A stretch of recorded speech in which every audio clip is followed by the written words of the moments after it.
জুলাই সনদ বা জুলাই ঘোষণা নিয়ে টালবাহানা বরদাস্ত করা হবে না বলে হুঁশিয়ারি দিয়েছেন জাতীয় নাগরিক পার্টির আহ্বায়ক নাহিদ ইসলাম।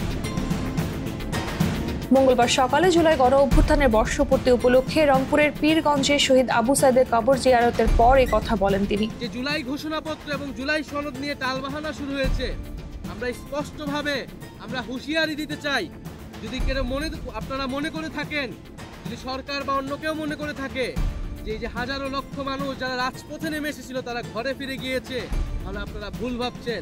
নাহিদ আরো বলেন, জুলাই শুধু সরকার পতনের আন্দোলন ছিল না, এটা ছিল নতুন বন্দোবস্তের আন্দোলন এবং জুলাই ঘোষণাপত্র ও সনদ আমরা আদায় করে ছাড়ব। যে এইটা সরকার পতনের আন্দোলন ছিল কেবল, আমরা মনে করি এটা কেবল সরকার পতনের আন্দোলন ছিল না, এটি ছিল নতুন বন্দোবস্ত প্রতিষ্ঠার আন্দোলন। এর আগে সকাল 10:30টায় রংপুরের পীরগঞ্জে শহীদ আবু সাইদের কবর জিয়ারত করেন তারা। কবর জিয়ারত শেষে শহীদ আবু সাইদের পরিবারের সঙ্গে কথা বলেন এবং খোঁজ খবর নেন। এরপর ঘোষিত কর্মসূচির অংশ হিসেবে জাতীয় নাগরিক পার্টির দেশ করতে জুলাই পদযাত্রা শুরু হয়।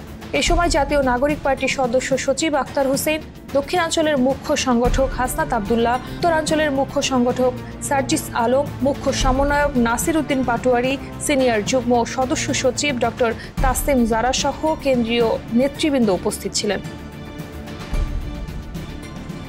বৈষম্য বিরোধী ছাত্র আন্দোলনের ব্যানারে আমরা একটি গণতান্ত্রিক আন্দোলন শুরু করেছিলাম, যে আন্দোলনে আবু সাইদ সহ শরিক হয়েছিল হাজারো লক্ষ তরুণ ছাত্র জনতা। কিন্তু আমরা দেখেছি সেই কোটা সংস্কার আন্দোলন থেকে বৈষম্য বিরোধী ছাত্র আন্দোলনের ব্যানারে এই আন্দোলন গণবিস্ফোরণের রূপ নেয়, গণ অভ্যুত্থানের রূপ নেয় এবং স্বৈরাচারী ফ্যাসিবাদী সরকারের পতন ঘটায়। এবং এই পতন ঘটাতে ক্রিয়ানকের ভূমিকা পালন করেছিল আবু সাইদের মৃত্যু।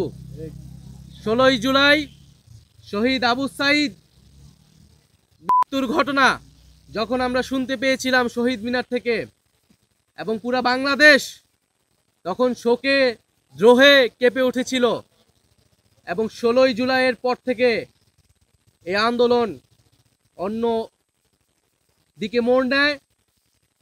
হাজারো লক্ষ ছাত্র তরুণরা রাজপথে নেমে আসে এবং এই সরকারের বিরুদ্ধে দাঁড়ায়, ফ্যাসিবাদের বিরুদ্ধে তাদের যে প্রতিবাদ, যে নতুন বন্দোবস্তের আকাঙ্ক্ষা সেটি ঘোষণা করে। আমরা আমাদের যে জুলাই পদযাত্রা, যেটিকে আমরা বলছি দেশ গড়তে জুলাই পদযাত্রা, যে আমরা স্বৈরাচারী ফ্যাসিবাদী সরকারের পতন ঘটিয়েছি, আমরা তার ব্যবস্থার বিলোপ চেয়েছি, কিন্তু যে একটা নতুন দেশ গড়ার জন্য যে উদ্যম দরকার, এখন যেই আমাদের গঠনের জন্য, রাষ্ট্র গঠনের জন্য আমাদের কাজ করা দরকার, সেই রাষ্ট্র গঠনের জন্যই আমরা মূলত এই জুলাই পদযাত্রা, যেখানে আমরা সারা বাংলাদেশের মানুষের সাথে, 64 জেলার মানুষের সাথে আমরা কথা বলবো, আমরা তাদের কথা শুনবো।